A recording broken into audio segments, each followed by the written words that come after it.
This is the Courage to Be podcast, and I'm your host, Tanya Vasallo. Today's episode is part of our menopause series, a topic that affects every woman either directly or indirectly. Before you check yourself out, I want you to pause and consider. This series is for any woman hitting 40 or older. And if you're not in that category, I encourage you to share this with a mom, a sister, a wife, a friend, a daughter, or a granddaughter. The more we spread this vital information, the better it will be for all of us as a collective. And before we dive in, I want to remind you that I'm on a mission to close the gender gap in podcasting so that more women's voices are heard. If this resonates with you, please rate, review, follow, and share the podcast. As a thank you, I'll send you my Manifesting Abundance course for free, a $997 value. Just follow the steps in the show notes after reviewing the podcast. We can only create this ripple effect together. Don't forget to check out the show notes and stick around until then for more gifts that I have just for you. Welcome back to the Courage to Be, where we have powerful conversations to transform your life and your business. And we are continuing, I'm weaving in the menopause series. And it doesn't mean that it's just for women that have hit menopause. This is an important asterisk to put in here because we have Carin Luna-Ostaseski. Did I say it right, Carin? You did, yes. Thank you. We have Carin with us today, and I want her to share with us. I'd really love to hear your journey. How did you land? Because you have a business that's focused on this, but I'd love to hear your story and how you had to tap into your own courage to launch this business that's now helping hundreds and thousands of women that are going through this period of perimenopause leading into menopause too. So welcome, Carin. Share with us a little bit of who you are, what your business is, and how you got here. Oh, thank you so much. So my name's Carin. I'm the founder of Hot or Just Me. And Hot or Just Me kind of started with hot flashes, if you will. My hot flashes started in my early 40s. I'm 47 now. And it was a simple question that I asked myself, and pretty much everybody around me was, is it hot or is it just me? And that led me to realize that first it was mostly just me, and also that I was well into perimenopause. So I had other symptoms that followed, like brain fog, anxiety, hair loss, all kinds of fun stuff. And my doctors at the time weren't much help until I finally found a great doctor. And we had discussions about HRT, which right now isn't quite yet an option for me. And so through the years, I found so many incredible products and services that have made a huge difference in my life and in my symptoms. And my hope was that I could create a business around helping other women navigate all of these symptoms as well. So that was the genesis for Hot or Just Me. And then by way of background, this is actually my third act, I'm calling it, in life. I was a graphic designer for almost 20 years and then switched gears completely and started a Scotch whiskey business, if you can believe it. And then after that business was acquired, I found myself with still a lot of gas left in the tank. And so I was spending a few years there thinking, what's next for me? And, this found me. Well, we have to go deeper into Yeah. each part of these because Scotch whiskey, and you're the first woman to start a brand of Scotch whiskey. Tell us about that, and then we'll go to the other phases too. For sure. That's true. I guess it started after I was just disenchanted with my career that I had chosen for 17 years. But I just was at the point where I was sick of staring at a computer screen all day long, designing things so that other people could stare at their screens. And I was having a lot of moments of connection with people over a glass of scotch at that time because it's, not a party drink or a shot. Like you really take your time with a glass of whiskey and you go slow and you have these like deep, meaningful conversations. And I was realizing that scotch is sort of this, misunderstood drink that a lot of people think is just this old white man's drink. And my goal was, how do I introduce this beautiful spirit to a younger demographic and to a more diverse demographic as well? The challenge was I didn't really know anyone in the industry and I hadn't saved quite enough money to launch a business. So I just kind of went through bootstrapping. I worked a second job and eventually found my way to find a partner that could help me launch Sia and grow it.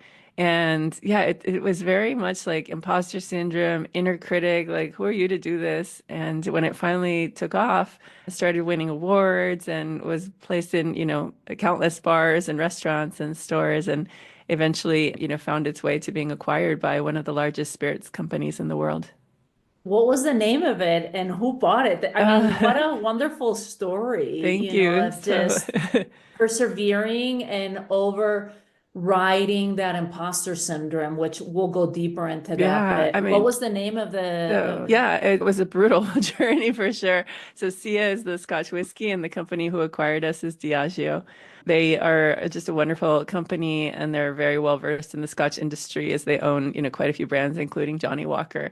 And I learned a lot along the way, working with them and seeing how they take small brands and make them big. So it's been a beautiful journey to be able to see my kid, if you will, go off to college and have that is sometimes the illusion of control, if you will. that is awesome. And so how long did you have the company for? So I ran Um, the company for 6 years. And then at that point, I was in the middle of fundraising. And I'm sure a lot of listeners who are entrepreneurs can relate that a fundraising process is just brutal. I, got rejected so many times. And, even when I was creating Sia, my story was very much about overcoming rejection. I had reached out to about 80 different distillers, blenders, contract blenders through the years and just got no, no, no, no, 80 times. And I counted because it was the 81st person that finally said, yes, we can help you. And it turned out to be a set of sisters, if you can believe that. So they were taking over their father's Scotch importing business. And they said, we have all the connections and we believe in your vision and, we want to see this come to life. And so we worked together up until, through acquisition, they were our business partners as well. And so it was really beautiful to see how doors can be opened for you in the most unexpected places. And then in the same way, when it was time for fundraising, I was rejected again, like, sitting in a room with 100 men, and I'll say this like one at a time, just saying no to me like so flippantly because they didn't realize how hard it was to be even in the room, right? Like how many connections, favors I had to pull to be able to like sit across from them and explain my business and then get rejected. And so because of that, I learned that it was really important to stay in touch with even the people that reject you because I would send a monthly email to everyone who said no to me. And it turned out that one of the people, every single person read it. Like I had a tracker on the email and I always said, you can unsubscribe from this update at any time. And no one ever did. And it turned out it was this one investor that had initially declined that said he had had a conversation with someone at the parent company and that he had asked if he had known of any new businesses. And so he literally just read my email to them and they said they wanted to meet with me. So it was just one of those things where I think hard work and luck go hand in hand that, I wouldn't have been lucky if I hadn't been, putting in that effort. And so also important to me was giving back, realizing how hard it was for me to go through the process of starting the business and that a lot of people who look like me or had my story, immigrant parents, woman, just realizing how hard that fundraising journey is to start a business. I decided from day one to always give back any way that I could. So the first year I gave $100 to a local charity that helped small businesses of color. And then the second year was like $200. And I'm really proud that through the years we started a grant program. And to date, we've given $350,000 away in grants to help minority entrepreneurs. So it was really important for me now with Hot or Just Me to have the same ethos and give back. Wow, wow, and wow are my responses to Mm. this. I love how you've been wanting to lift others as you've gone along so that you can pave the way for other minorities or women or, wherever you fall in that category. But I want to go back to all these rejections because you just kind of brushed over them like over 80 Yeah. rejections, and then the fundraisers. What are some tips for those of us that have a dream, are starting a business? It could be not even starting a business. It could just be like you have a dream that you want to fulfill and how you have to keep on persisting. Like, how do we deal with rejections, Carin? Like, how did you deal with this? To Yeah. get up one more time and say, oh, it's the 79th, maybe Yeah. the 80th will be the response. Yeah, you start to second guess yourself along the way. You're like, is this even worth doing? Do people want this? Is like, am I wasting my time? Am I wasting my money? And so, I mean, there were times I wanted to give up for sure, where I was like literally like sitting there, like ripping my hair out, crying, like, what, like, why is this so challenging? Why don't people see this? And, I think in hindsight, I kind of every single one of those no's was like a checkpoint, if you will. Like, would you like to keep going? And so it's sort of if you see it like, like a gut check, like, yeah, I still believe in this. And you use that as fuel and say, like, I'm going to keep persevering and make this come to life because I believe in it. And then you'll find allies along the way, like other people that say, like, yes, I want to help you, or yes, we can do this. And it's going to be hard, I think the challenge as a solo entrepreneur, as it was for me, was you don't have somebody to kind of bounce things off of or tell you, like, let's try it this way, or you've spent too much time on that, or, something like that. So I think having a community or a co-founder is really important to kind of help guide you through those rejections. And then, yeah, the same thing, when it comes to fundraising, it's just, but, just finding like keep pulling on that string and just saying like, okay, well, this person said no, but they asked these questions. So what does that mean? What do I need to like change in my pitch? Or, what do I need to offer to people like from the get-go? And yeah, just to keep trying. I mean, if you believe in it and you have the passion for it, eventually you'll succeed. And if you don't, at the least you tried and that you're doing something that you love, which is better than, being in a career or spinning your wheels at something that makes you miserable, because we only get this one life. Wow, that's beautiful. And I really commend you for your persistence, and just keep on moving forward and looking at it, not so much as rejections or even failures of just like, what is the guiding post for this? Like, okay, what did I learn from that rejection? Mhm. And just your persistence. Wow. You are incredible with that. What about, let's go into the giving back, because I Yeah. think that's such an important topic. I work with so many women entrepreneurs, and many times we give things for free, and we don't get paid for certain things, or we don't ask or demand for what we should be getting paid. How can we incorporate giving back in our businesses instead of turning our businesses into a charity? Because Yeah, we're not, if not, then that would be a nonprofit, and that's what I exactly. tell them, it's either be very clear. Are you running a business, or are you running a nonprofit, or are you running a hobby, because you just have Yeah. a passion for it? Yeah. So how did you come up with the idea of giving back? And, again, kudos, $350,000 raised to date. I think that's amazing. And what a great example for all of us that want to give back with our businesses, right? Yeah. Share with us a little bit, Yeah, Carin. I think a lot is about like having a North Star, right? Like, what is the ethos? What is the why? Why are you doing this, right? So, you don't just get in your car and put like in the GPS, like, I don't know, surprise me.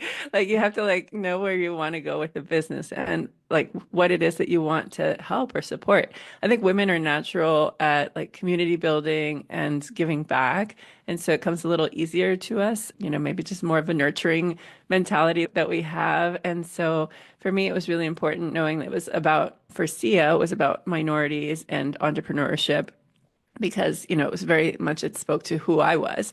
And so it made it really clear, because especially in the alcohol industry, you'll get a lot of people asking you for, donations, or for like, donate product to our party or our event or our cause. And so it became really clear for me to say, like, hey, yeah, as a brand, we only donate to minority entrepreneurship initiatives. So unfortunately, I can't participate. And just, you have to be really like clear, as much as you might have like a little bit of like shame or something, like saying like, I can't do it. But if you're really clear about the ethos of it, then you can say this is the cause that we stand behind. And it was similar, there were certain things where, they'd pull at my heartstrings, because some were like charities around education or around like, children's health or something like that. But as an alcohol brand, there's very clear lines that we couldn't align ourselves with. And so now that I'm working more in the health and wellness space, it was really clear for me that it's like, okay, well, what's my North Star here? Like, what do I want to help, women, especially, through this process and this journey? And so I looked into quite a few causes, and the one that stood out for me was called period.org. And they are a cause that helps young women with access to menstrual products. And the more I dove into it, I realized that, okay, this affects so many young girls that they will skip school, or they might, not like, have shame to try out for a sport or something because they don't have the right menstrual products, access to money, financial, whatever it is. And then on the flip side of it, how can I help women as we age in the workplace? And this is a big one for me too. As someone who's 47 and worked in corporate America for many, many years, I had many bosses that went through this, very, publicly and, dealt with hot flashes in the office, brain fog, anxiety, everything from just even like what they were wearing was an issue, right? So, how can we be more supportive of women in corporate environments? We have causes, that are initiatives, I should say, in corporate America around maternity leave or breastfeeding rooms. So how can we support women who are going through perimenopause and menopause with, temperature regulated environments or mental health breaks? Or, if it's a uniformed kind of job, is the fabric that you're wearing breathable? Do you have an option that you can layer your clothing? So just even bringing that to the forefront of the conversation is what I'm looking to champion through Hot or Just Me. This is amazing. It's reminding me, there's an episode, I think it was episode 36 with Kate Engel, where she was talking about the secrets of your menstrual cycle, and how to pay attention to that. And if you're at a moment of your period, and we talked about that, like how to bring that into corporate and just say like, I'm gonna be a lot more efficient if you allow me to take my days of my period off, because those are more introspective days. My body is not as efficient. I don't work as hard versus, and then let me work harder because I'm going to be a lot more efficient during ovulation time. Yeah. Like if we start paying attention to our cycles, Yeah. but you're taking it another notch up with, like just bringing awareness into this world, whether it's corporate or with the young girls with their period, and how that affects them, and their performance, whether it's at school or, sports or anything else. This is amazing that you've been doing this. I'm going to take a quick pause because I want to come back to this. Hi there, I have something really cool for you. I want to give you free access to my signature course called Manifesting Abundance, which typically sells for $997. You can check out all the details in the show notes. All you have to do to gain access is leave me a review on Apple Podcast, take a snapshot of it, and send it to help.thecouragetobe@gmail.com, and we'll get you set up with access to the course. You can also find other free goodies in the show notes. Go check them out. So we were talking about your giving back and how you started designing, giving back, your new North Star, and what was meaningful to you, and what causes were meaningful for you now that you were in the health and wellness business. So take us through. So you started this business with the Scotch whiskey, and now suddenly you're like, okay, I'm done. And did that happen simultaneously when you were getting your hot flashes and all this? Like, how did you just pivot to Hot or Just Me? Yeah, I mean, it was a slow process of just sort of, I think because the transition was slow, I was able to kind of take my time with like what's next, but, still trying to figure out like, what do I want to spend this next chapter of my life doing?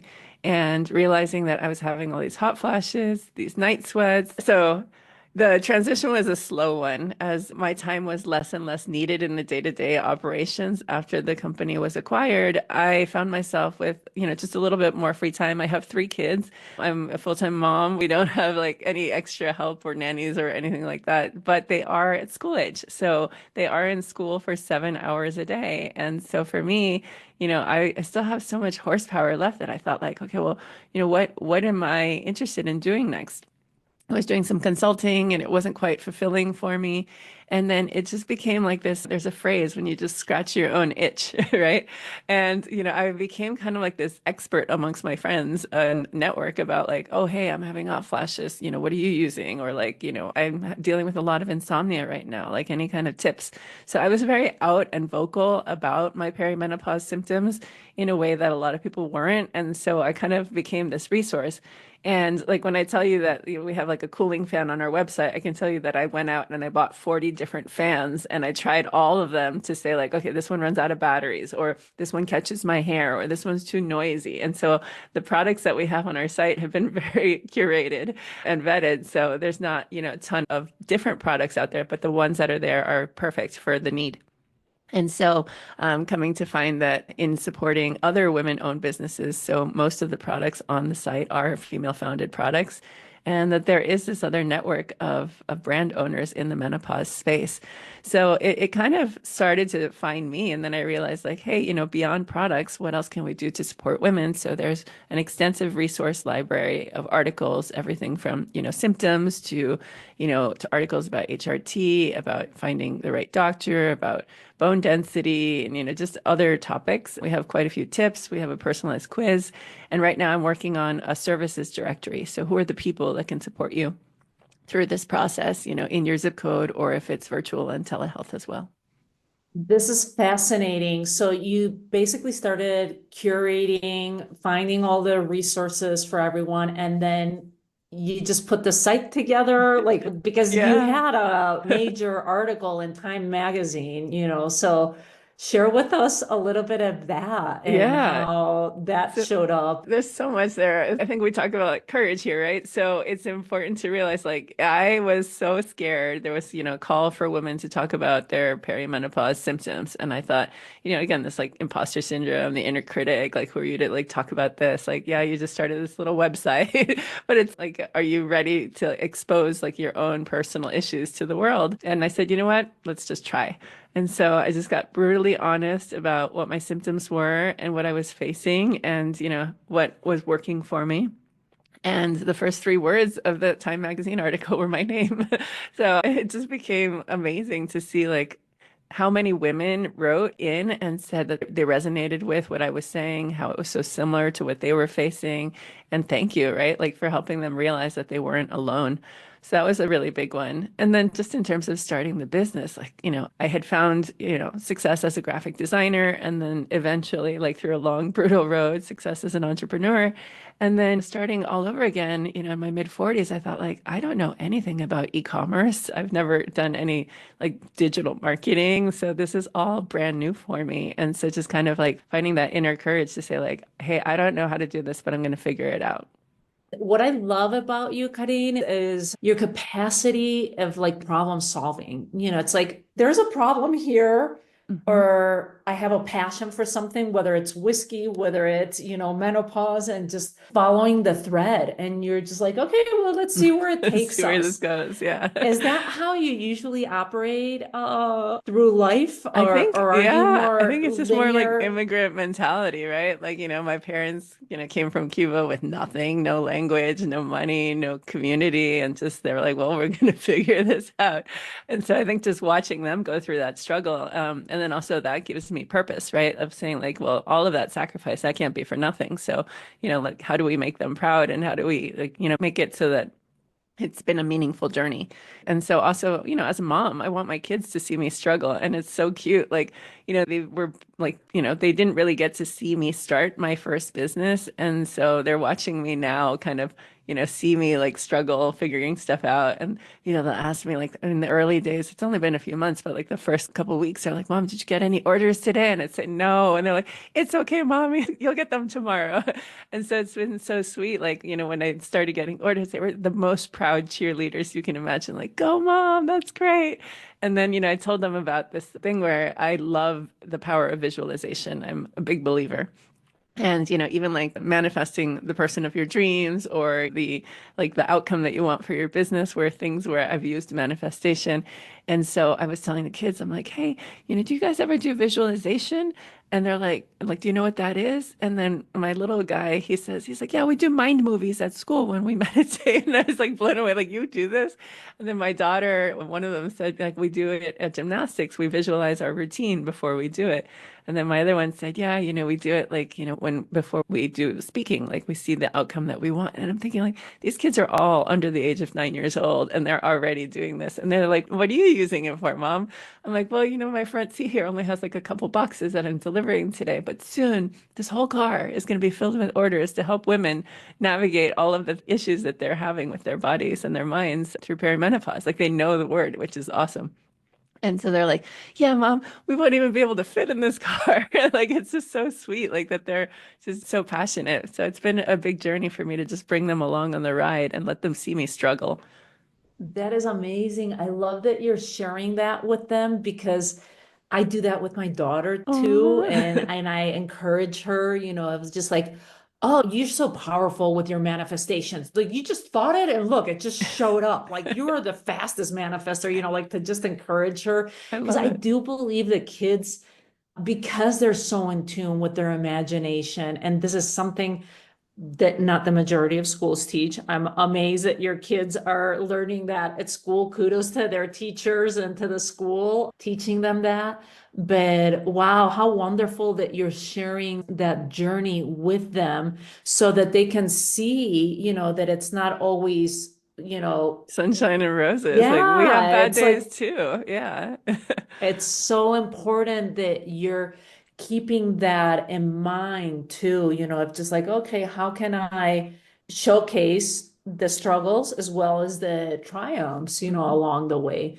So tell us about some of the symptoms that showed up for you. Yeah. You said, look, you are way ahead of the game. I wish I would have known because I had my daughter later in life.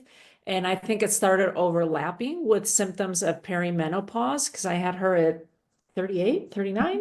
And I think certain symptoms started showing up a couple years later and me not realizing in my early 40s. Yeah. And it wasn't until my later 40s starting to pay attention, like, oh my God, I'm not sleeping well, or how can I get my body ready for when menopause comes? Hmm. And the sleep was one of the things that I discovered, and I've always been a great sleeper. So lacking on sleep Yeah. and trying every method out there, like everyone could tell me, like, have you tried darkening the room and the room temperature and melatonin and the, CBD and THC and the, I've tried everything. Like, Yeah. no, you don't understand.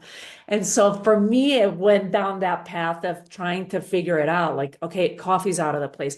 But I also wanted to get my body ready for when menopause did hit, which Hmm. it hasn't hit yet. Hmm. But I have all these symptoms. So I wish I would have known of you, Carin, when I Oh, was in my early 40s. And that's why I'm trying to shine light for any woman. If you're listening to this and you're in your late 30s and your early 40s, or you know of another woman that's in their early 40s or late 30s, because it can hit at any moment and symptoms are so different. The more we talk about these things, the more you can start relating and bringing these things to your doctors too.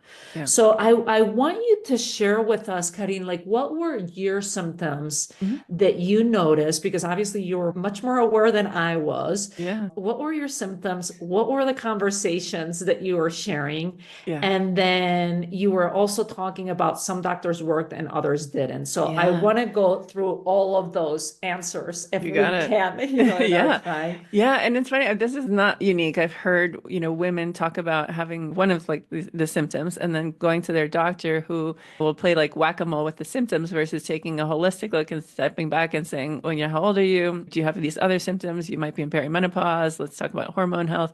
And so I think that's what happened to me. I went to my doctor first. I think the first weird Google that I did was, why are my periods so heavy? Like I was getting these like monsoon periods once an hour going through like to the bathroom. And it's like, what's happening here? And then, wondering like, is it like an iron deficiency? Like, who knows? And then I was having like a lot of like anxiety and kind of like stress that I didn't have before.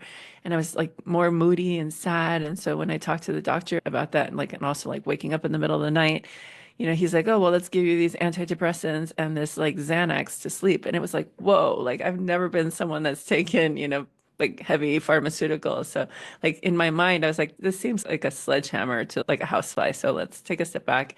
And talking to some friends, like I call it girlfriend medicine, they're like, maybe that's not the right doctor for you. And then in my research, come to find that most doctors in the US only get about 3 hours of training in menopause and that they are, not ready for these conversations. So I went on menopause.org, which is a website that I encourage all listeners to check out. There's a Find Your Practitioner section or you can find doctors who have gone the extra step of getting menopause certified.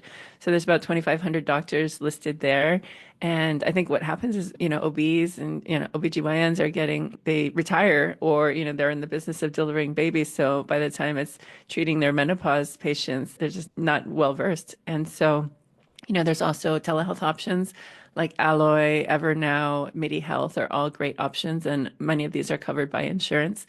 So just, kind of advocating for yourself and realizing like, hey, push back on your doctor and say like, are you the right person for this? Or is there someone else in your practice that might be more menopause, trained or certified? And so some of the other symptoms that I had were definitely like the hot flashes, the night sweats. I became someone that like dresses in layers constantly because like I never know when it's going to hit. I also, I've like surrounded myself with like cooling bracelets and cooling necklaces and jewelry that helps me with the hot flashes. I was getting night sweats as well, so waking up in those puddles of water, right? Insomnia, I mentioned, anxiety. I had a decrease in libido as well, and just trying to figure that out because it's, important to me and to my partner. And I was also feeling a little bit more moody and irritable than usual, things that would set me off that didn't before. So just being tracking of that. And then definitely like brain fog. So I would walk into a room and forget why I was there, like completely like standing in the room, like, why was I here? And then the scariest moment happened to me when I was driving. And I talked about this in the Time article where I was driving my car, like, no big deal if you walk into a room and forget, like, you walk out, eventually it'll hit you. But I was literally like maybe 20 seconds where I was driving and I was like, had no idea which way, like, where I was going. And that was like a big eye-opening moment for me. And eventually, like, it came to me. I was like, oh yeah, I'm headed to the car wash. Like, no big deal. But it was like, hey, like I'm someone who's pretty sharp. This is something to kind of keep track of. So, everything there is like very common in terms of symptoms. And there are, I think, identified over 100 common symptoms that come in this time. And they won't all get us at the same time. Maybe we'll skip some, over 3 to 10 years, women will have different symptoms and different levels of severity because we're all unique and different. And so it's just kind of being mindful of what they are and just kind of realizing that it might be part of a bigger picture. Thanks for sharing that and sharing so vulnerably. And just to be clear, you're not in menopause, Not right? yet. No. So the Yes. day of, 12 months without a period hasn't hit yet. So I'm still in what's considered perimenopause. But some women don't even know when they've like had that day because they might not be getting their period on a regular basis for like, seeing their period. So it's even harder to tell. There's no test for perimenopause. And so it's just more about, the collection of symptoms. Thank you for that clarification because I think a lot of, like myself included, I started with those heavy periods in right after I gave birth to my daughter. So it was in my early 40s. But I assumed because I didn't have the knowledge of perimenopause, I thought all these symptoms started once you had hit menopause.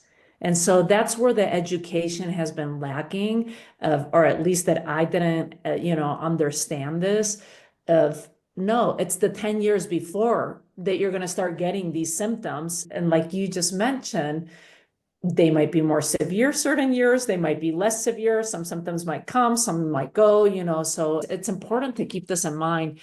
What is your big mission now with this new company, with your new Hot or Just Me? What Yeah. do you want to do with this? So, I mean, the biggest thing is that I want women to know that they're not alone, right? That this is happening to all of us and that there is, huge wealth of information out there, that it's trusted, guided advice. There's products and services and a community to help really guide women through this stage in life. So I think that's the biggest goal for me is just to be an advocate for women around perimenopause, menopause, and beyond. Thank you for that. And where can people find you? Yeah, so our website, Hot or Just Me, has a collection of products, resources, tips for all of these symptoms that I just mentioned and more. And we can be found on socials at Hot or Just Me. And we have a discount code for listeners today of 10% off using the code Courage to Be to use the link in the show notes. Thanks for that, Karina. I really appreciate you giving us that. I can't wait to go to the site and see what things I can find and that you've curated, like the necklaces. If you're not watching this on YouTube and you're listening on iTunes or Spotify or one of the other places, she's got this beautiful necklace that I had no idea there was a cooling necklace. So what a It was in my fantastic. freezer 30 minutes ago. So I it's love also it. the bracelet. We've got them in a few different colors, but yeah, we have just tank tops that are of material that wicks the moisture, bracelets that kind of cool you down at your pulse points. You can wear them indoors or out. They're very stylish. And just, yeah, a collection for, products for your home as well, cooling sheets and fans and everything you need. That is fantastic. I had a friend that I was talking to 2 days ago that she had her like first hot flash, Oh, yeah. in her 50s. And she's like, oh my God. And I was at the doctor and I started sweating and I just like the rings under my arms, but I didn't want to take the jacket off. Like just these scenarios. Francesca Anastasi, she did one episode on a menopause and ADHD, actually. That might be something that you could connect with her. I can't remember. I'll look up her episode number, but she was like maybe like in the early hundreds, 107, 108. And she talked about her first hot flash. And if we would have known, like of these jewelry pieces that you can wear and prevent these, this is fabulous. So I don't know thank about you for, preventing it, but they'll definitely help you through it. yes, Yeah. this is so helpful. So as we're wrapping up, I like asking my guests, what's one thing that our listeners can do to live a life with more courage? I think just setting an intention for yourself and for your life. I think this year, my word of the year is enjoy. So using that as kind of your litmus test for all the decisions you make, right? Like, is this word embodied in it? Am I enjoying this moment, this time? And so I think just, yeah, choosing an intention. I love it. Thank you so much for your time and for sharing with us your wisdom and everything that you've Oh, shared, Carin. thank you so much. I really appreciate the time. Thank you so much for joining me in this episode of the Courage to Be podcast, part of our menopause series. If you found value in this conversation, I encourage you to explore other episodes in the series. We're diving deep into topics every woman over 40 should know about. And if this resonated with you, please rate, review, and share it with the women in your life. Together, we can create a powerful ripple effect of awareness and support.